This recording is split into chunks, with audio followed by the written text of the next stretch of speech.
barkaata demu dama génn kenn ñëw ne ma awa ba ma wuyu mu ne ma mari ñi nga di daw mu ne Bassirou Diomaye mo nga na la dugg biir palais billahi wallahi ma kontaan dama kontaan bu ma dawee mbubb ci buntu kër gi laa ëllëg mu nar a doon ay nettali si jaar-jaaru dëkk bi ak candidat bi di Bassirou Diomaye Faye réewum Sénégal war a jëm si ayu bés yu néew si ay jongante njiitu réew ëllëg si lu nar a xew ak a bàyyi xel si kenn si waay politique yi jamonoy maam ba tey di dundee yaakaar si mille réew di Sénégal sunu gaal un choix de dernière minute di Bassirou Diomaye Faye ñu koy dànkatal la lieutenant d'Ousmane Sonko en quelque sorte di ko askan bi di bàyyi xel rawatina mbooloo bi ko topp depuis sa libération en prison ñu def taxaw seetlu moom mooy kan Bassirou Diomaye Faye si wàllu origine am à Ndiaganiao féete si région historique bu Thiès di fu mu fekk baax ñu def taxaw seetlu ba tey si melokaan dëkk bi si wàllu histoire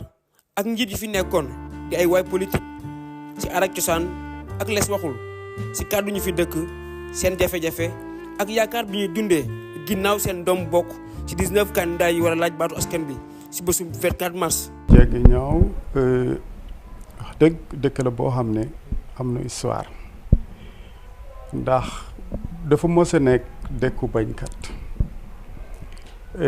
nekk na dëkk boo xam ne kenn mosu koo moom mosa moom boppam. dëkk la boo xam ne dëkku cosaan la nguur mos na fi amoon na fi jamono yu yàgg jamono boobu itam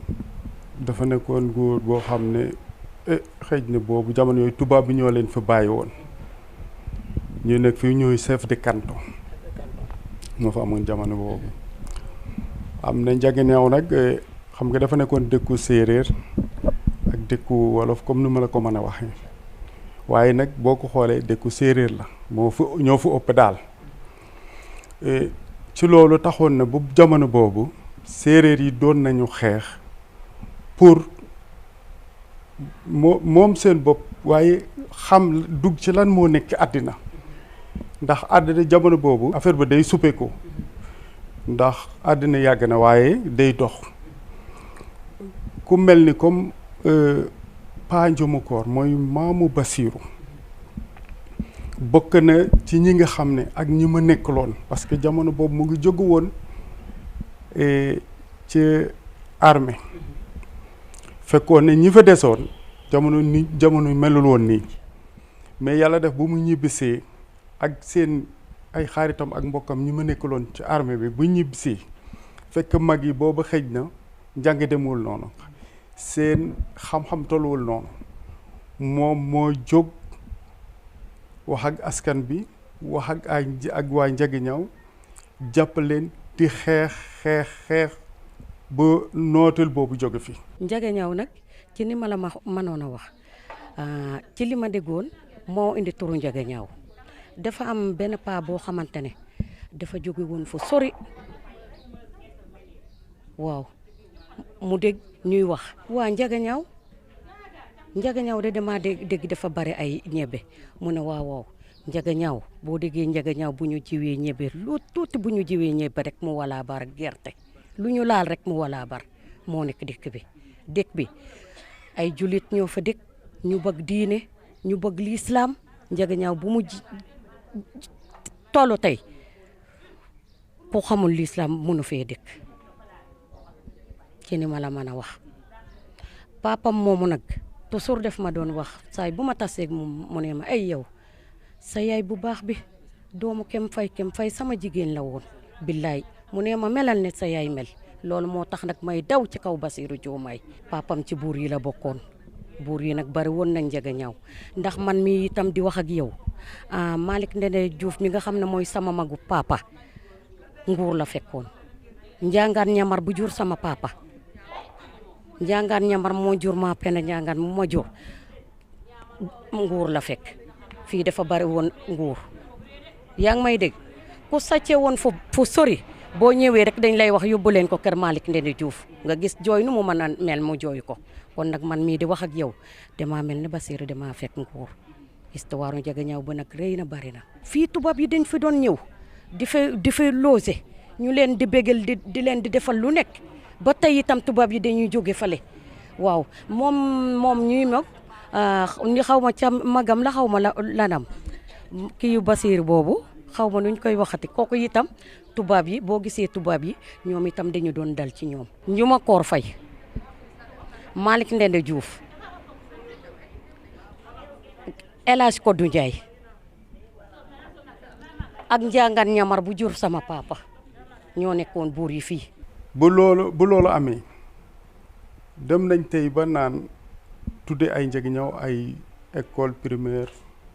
CM lycée yooyu mais moom bokk na ci ñi xeex ba école français am Ndiaganiao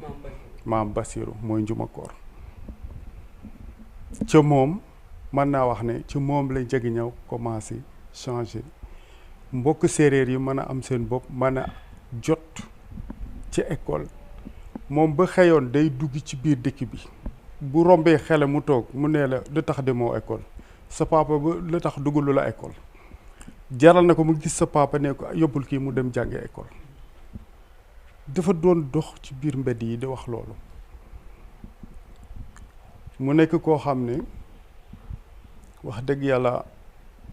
def na lu rëy Ndiaganiao liggéey na fa lu rëy a rëy jamono ñoom papay Basirou ñoo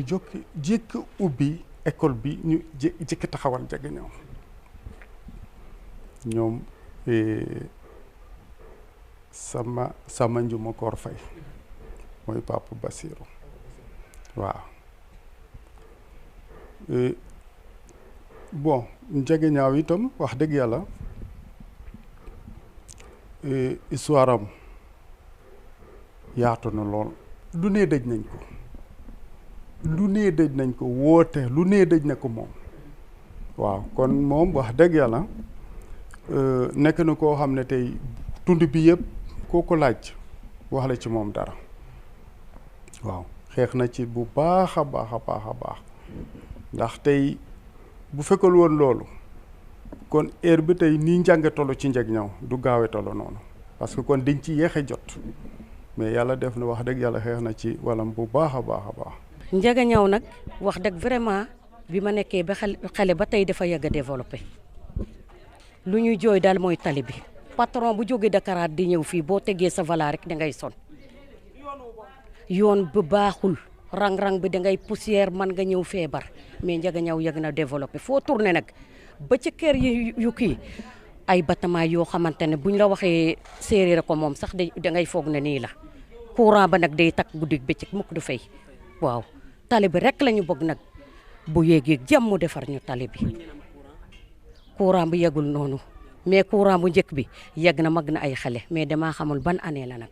waaw. am na xeet bu nekk joolaa yi dañuy jóge Casamance ñëw ñu dalal leen njaago yi dañuy ñëw xeetu langue yëpp ñu ngi fii ñu dalal leen ci jàmm ak salaan Ndiaganiao daal ci ni ma la mën a wax ku jóge fale dugg biir Ndiaganiao buggatoo fee génn gan yi la ñu jóge ci àll bi ñëw ku dugg Ndiaganiao buggatoo génn fii ndax neexaay rek ak jàmm rek moo fa nekk jàmm rek macha allah. xam nga suufu nguur loo gan yi nag suuf yi xam nga ñan la ñu gën a bëgg nii nag dama laa jox exemple gan yi fu fi ñëw rek nga am alal bu dul jeex macha allah loolu la ñu bëgg dugub bi macha allah ren ak gerte bi ak ñebe bi macha allah loo bii rek mu barke.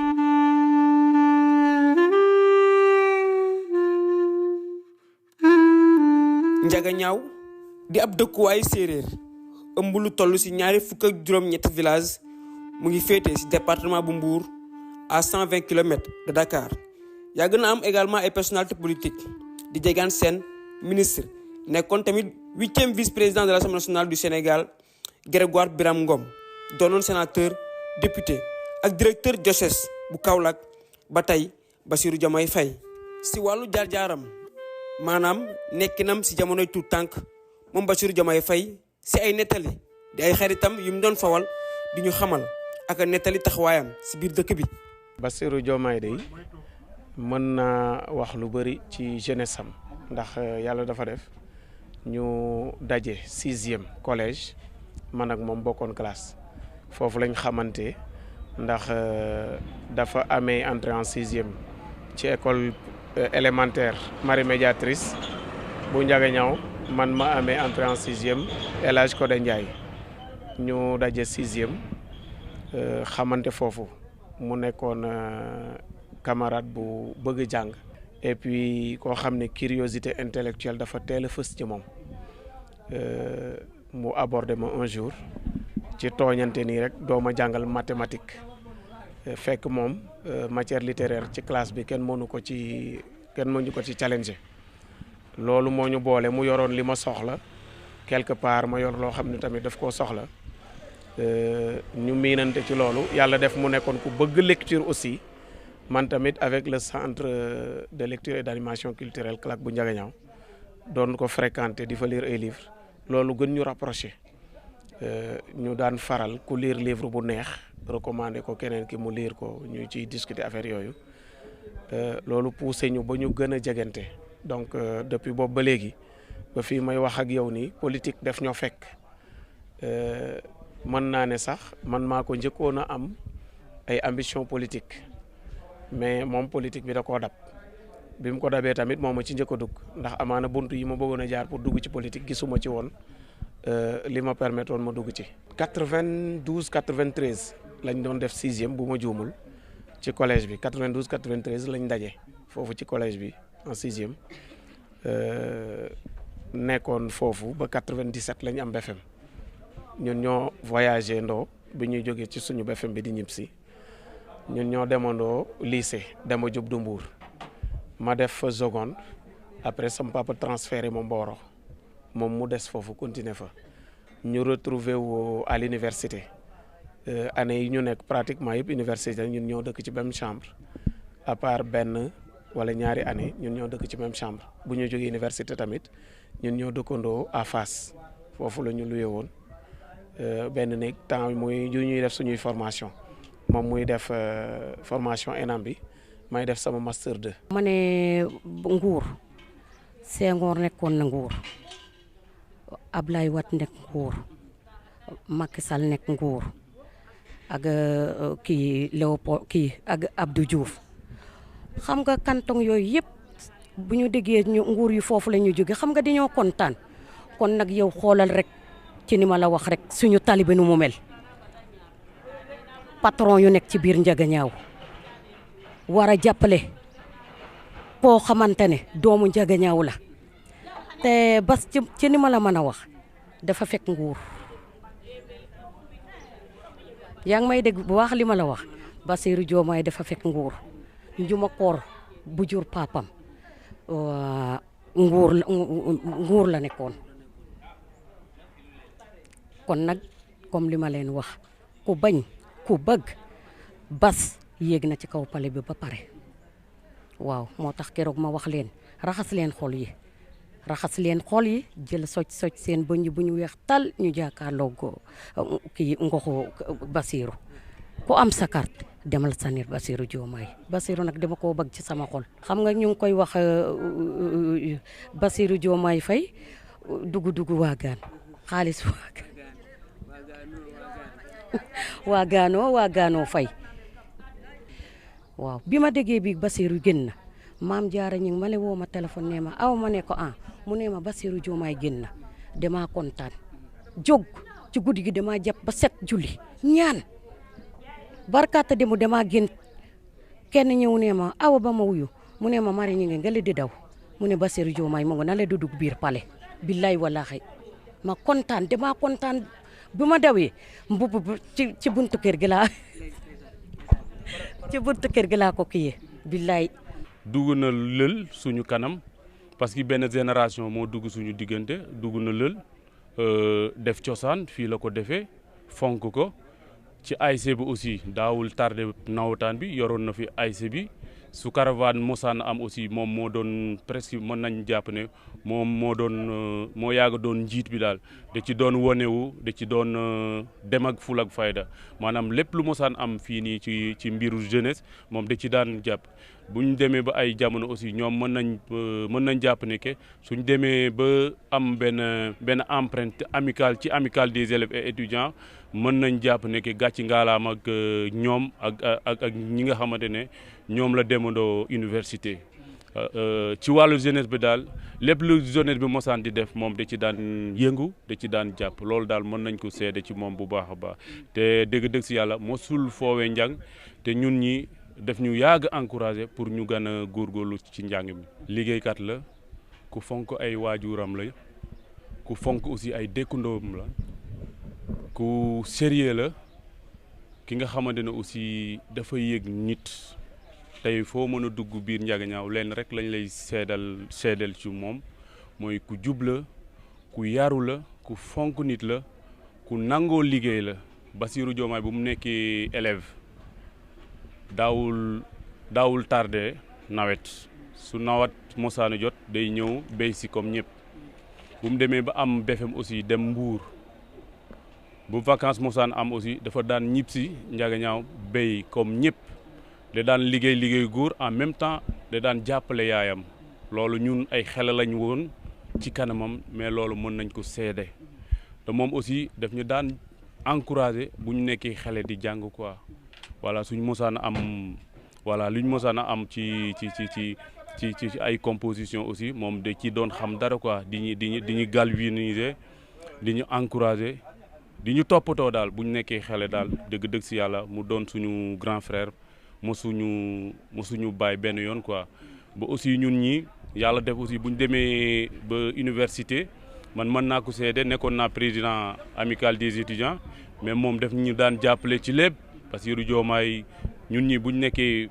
université xiifuñu woon maruñu woon ndax moom daf ñu daan jàppale ci ay ticket daf ñu daan jàppale ci ay caravane daf ñu daan jàppale ci lépp daal te mbaaxaayam boobu moom la am ci biir koñ bi koo mën a laaj foofu dina la ne Bassirou Diomaye dund nag man benn teraanga boo xamante ne dootuma ko fàtte Bassirou Diomaye lu xew ci koñ bi day ñëw day taxawu waa koñ bi day ànd ak waa koñ bi kooku luñ mën a seede ci moom defe naa ne suñ koy wax sax sénégalais yi nañ jàpp ne waliw la ñuy waaji def président de la république. généralement bande de copains da koy jor bu ñu amee xaalis ñu lekk ko mu indi problème ñu coowoo ko association bi yàqu dafa mës a bañ loolu taxoon ko muy jël ay responsabilités pour éviter yooyu donc ku bëgg a assister nit la ku am attention ci nit la Bassirou bu la miinee boo feebaree te xamagoo ko sax mën na la ko wax parce que boo soppeekoo rek da lay wax lan moo xew dama ko dund ak moom ci ay yoon mu gis nit laaj leen ndax da ngeen a feebar ñu ne déedéet mu insister ba yóbbu kooku mu def consultation mu révélé wu ko dafa feebaroon mu assister ko ba mu jël soins yi mu war a jël taxoon na ko ci benn exemple bu mel noonu mu invité ay médecins fii Ndiaganiao ay gynécologue ñu def fi consultation gratuite pour jigéen ñi keroog dafa prévoir un budget pour 200 personnes ñu ngi nekkoon à 673 quelque chose comme ça ci ay nit yoo xam ne consulté nañu le maximum foofu mu am ci une quinzaine boo xam ne dafa laajoon suivi mu gunge leen ci loolu tamit ba macha allah ñu génn ci donc ku am attention ci nit la. mais y a une chose boo xam ne daf ma marqué ci moom boo xam ne dama ko retenir depuis très longtemps parce que loolu pour man ça ne relevait pas de l'ordinaire yàlla dafa def ma nekk koo xam ne day seetlu boo ma waxee loo xam ne bëriwuma li ma koy dégg dama koy jàpp alors que nous étions très jeunes ñuy waxtaan ci ay jikko affaire soxor siis genre yooyu quoi xamatuma lan moo nekkoon tournure waxtaan yi ba ñu egg ci loolu mu ne ma en fait soxor ak siis bi ma découvrir que yor naa ko fekk maa ngi nekk xale dama dogu ci combattre ko ci sama bopp pour mu set ne ma mënumaa ne dina ma sa set mais maa ngi ciy def kéemtalaay kàttan mu ne ma boo juddoo ci famille bu mag boo xam ne xale yi dañuy bëri effectivement seen famille kër gu mag la woon kër gu mag la famille yu bëri ñoo ci nekk xale yi naturellement dañuy bëri day nekk kër goo xam ne nit ñi dañuy génn di indi sërica bu ñu indee sërica dañuy génn sërica bi di ëtt bi xale yëpp ñu woo leen donc naturellement xale ci situation yooyu mën na développer kiñaan ak siis moom mu ne ma ci la remarqué ni am na ko bi mu ko ressentir après affaire da ciy rus mu commencé nag di ko xeex ba ni mu màggee man mi ko fréquenté pendant longtemps gis nit ki mu nekk ci li ma lay wax naan ci côté santé Bassirou Diomaye boo ko lebee xaalis bu la ko lebalee du la ko laajaat déedéet bu xamee ni yow mii li nga may leb mënoo ko fay danaan la du lebalu ma la ko dama la koy may noonu la koy wax génn ci. dëkk bu ñuy bay di dundee lu ni mel di firndeel taxawaay njiital réew bi fi nar a nekk ak kum munti doon le Sénégalais d'abord avant l'étranger di suñuy suuf ak a bàyyi xel bi ñu war a bàyyi xel ëllëg ñu nekk si àll bi ak projet de développement bu mu munti doon. li Sénégal li ñaan bu mu jàmm gi dafa war a dog totalement loolu lépp on est conscient te loolu dinañ ci liggéey bu baax Bassirou aussi na xam ne ñun dañ koo sas tey Ablaye Wade jaar na fi ñu xeex ak moom ba mu ñu arrangé wu tey bu ñu bëgg a tegale nañ xeex nañ fi tey ba mu jugee fi Macky Sall di ñëw di tenir tête avec la population ñun wan ko nekk aussi yow it c'est comme Ablaye Wade mi ñu fi jëlee moo ñu jaaxaloon massama ak yow kon aussi ñoo ngi koy sas wan ne ko mu xalaat taw ñi joxe seen bakkan ci combat bi ñi nga xam ne seen i cër ñàkk nañ ko ci combat bi ñi nga xam ni gàddaay nañ parce que dañ leen a waroon a néewal doore ci dëkk bi ñu dem ak ñun jeunes yi nga xam ni la plupart ce sont des chômeurs et des jeunes diplômés yoo nga xamante ne amuñu liggéey ñoo ngi fi